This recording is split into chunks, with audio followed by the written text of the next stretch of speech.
Good morning. Someone stated that we're all on a continuous journey to try and fix our mistakes and flaws. Well, believe me, we all have plenty to work on. Just thinking out loud here, but why is it that hardly anyone notices if you do something and do it right, but mess something up? And it seems like no one misses seeing that. I guess it's always kind of been that way, huh? Several years ago, colleague Steve Goodyear wrote an interesting article on spotting the flaws in others. He made the point that it's just easier to mark the blemishes in others than in ourselves. He mentioned an old African proverb: "The camel never sees its own hump, but that of its brother is always before its eyes." End of quote. Of course, none of us ever see our own disfigurements very clearly. What is obvious to others is oblivious to us, at least most of the time.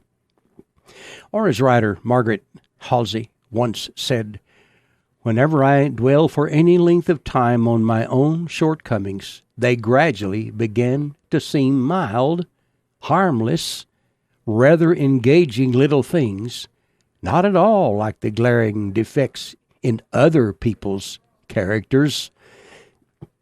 I think one of the most amusing stories I ever read illustrates the point at hand. It involves an elderly couple. Now, this pair of octogenarians were on an automobile trip.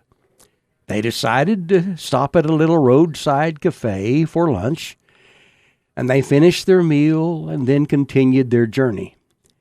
But they hadn't gone far until the woman discovered she had left her eyeglasses on the table. Of course, by this time, it was going to be difficult to turn around. Her husband continued to fuss and fume about how careless she had been and all sorts of, things. All the way back to the restaurant, he griped about her always leaving something behind. This time it was her glasses. Well, they finally made their way back to the little diner. And just as the woman got out of the car to go retrieve her glasses, the old man said, Now listen, the old man said, wait just a minute. While you're in there, you may as well get my hat, too. Now, I never did find out exactly how that all ended, but I wouldn't think that things went very well with old Popsy, for the rest of that trip at least. Blunders? Oh, yeah. We're going to all have some of them. Probably more than our share, I would imagine. So it might be a good idea not to be too critical of others. And remember this: God blesses those who are merciful, for they will be shown mercy. I'm Larry Hatfield. Good day.